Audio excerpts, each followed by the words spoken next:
السلام علیکم۔ آپ کو پتہ ہے کہ ہم جیسے مقامات مناسک حج کے بارے میں پڑھ رہے ہیں، اور ماشاءاللہ کافی اس میں ہم نے مسجد حرام اور بہت ساری چیزیں اس میں ہم نے پڑھی ہیں۔ خانہ کعبہ بھی تھوڑا سا اس کے بارے میں پڑھ لیتے ہیں کہ وہ خانہ کعبہ کے بارے میں کیا ہے۔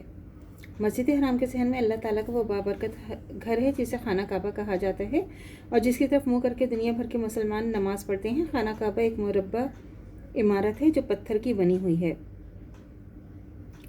ساری عمارت پر سیاہ رنگ کا خوبصورت غلاف چڑھا ہوا ہے۔ خانہ کعبہ کی سطح زمین سے کافی اونچی ہے، اتنی کہ اندر جانے کے لیے سیڑھی استعمال کی جاتی ہے۔ خانہ کعبہ کا ایک ہی دروازہ ہے جو عمارت کی مشرقی دیوار میں بنا ہوا ہے، اور عمارت کے اندر ستون ہے جن پر خانہ کعبہ کی چھت قائم ہے۔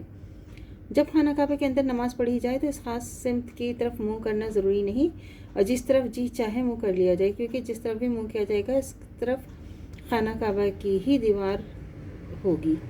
ظاہر ہے جب ہم خانہ کعبہ کے اندر نماز پڑھیں گے تو ظاہر ہے اسی کی چاروں طرف دیواریں ہیں نا، اس لیے اس سے کوئی فرق نہیں پڑتا، اس کا یہ مطلب ہے۔ تو اس طرف حدیث سے یہ پتہ چلتا ہے کہ حضور صلی اللہ علیہ وسلم نے خانہ کعبہ کے اندر نماز ادا کی تھی۔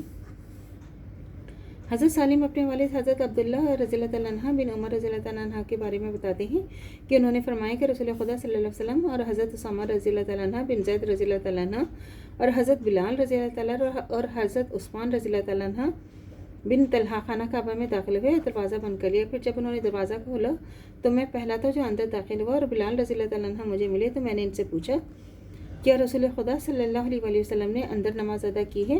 تو انہوں نے کہا ہاں، تو دونوں یمنی ستونوں کے درمیان نماز ادا کی ہے۔ یہ صحیح بخاری کی حدیث ہے۔ حضرت نافع رضی اللہ تعالیٰ عنہ بیان کرتے ہیں کہ حضرت عبداللہ رضی اللہ تعالیٰ عنہ بن عمر رضی اللہ تعالیٰ عنہ جب کعبے میں داخل ہوتے تو سامنے چلتے اور دروازے کی طرف ان کی پشت ہوتی اور چلتے رہتے، یہاں تک کہ ان کے سامنے والی دیوار کے درمیان تقریباً 3 گز کا فاصلہ رہ جاتا۔ جب نماز پڑھتے اور اس جگہ کا قصد کرتے جس کے متعلق انہیں حضرت بلال رضی اللہ تعالیٰ عنہ نے بتایا تھا، تو رسول خدا صلی اللہ علیہ وسلم نے اس جگہ نماز پڑھی تھی۔ تو یہ بات بیان کر کے حضرت نافع رضی اللہ تعالیٰ عنہ نے فرمایا کہ کسی شخص پر کچھ حرج نہیں کہ خانہ کعبہ میں جس جانب چاہیں وہ نماز پڑھیں۔ یہ صحیح بخاری کی حدیث ہے۔ مکہ مکرمہ میں جب تک کافروں کا قبضہ رہا، انہوں نے خانہ کعبہ کے اندر بھی بت رکھے ہوئے تھے۔ پھر جب مسلمانوں نے مکہ مکرمہ کو فتح کر لیا تو خانہ کعبہ کو اس گندگی سے پاک کیا گیا۔ حضرت ابن عباس رضی اللہ تعالیٰ عنہ بیان کرتے ہیں کہ فتح مکہ کے بعد جب رسول خدا صلی اللہ علیہ وسلم حرم میں تشریف لائے تو خانہ کعبہ میں داخل ہونے سے انکار کر دیا، کیونکہ اس میں بت رکھے ہوئے تھے۔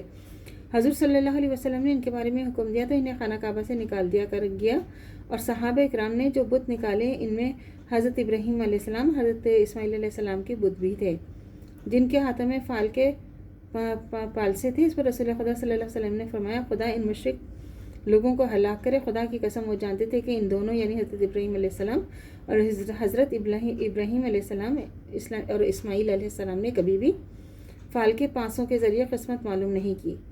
پھر رسول خدا صلی اللہ علیہ وسلم خانہ کعبہ میں داخل ہوئے تو اس کے متعلق اطراف میں تکبیر کہی اور اس وقت وہاں نماز ادا نہ کی۔ صحیح بخاری کی حدیث ہے۔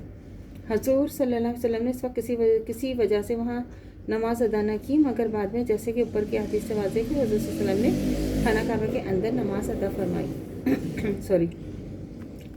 اس سے کیا پتہ چلتا ہے، جیسے ہم بھی اپنے زمانے میں سنتے کہ نا فال نکالتے ہیں، فال نکال کے بتاتے ہیں، یہ جو چیز ہے یہ شرک ہے یا بدعت ہے۔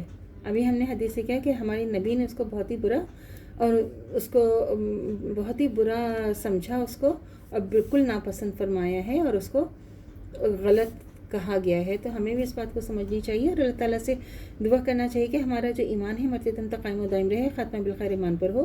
اجازت دیجیے، اللہ حافظ۔ میرے چینل کو لائک کیجیے، شیئر کیجیے، سبسکرائب کیجیے۔ شکریہ۔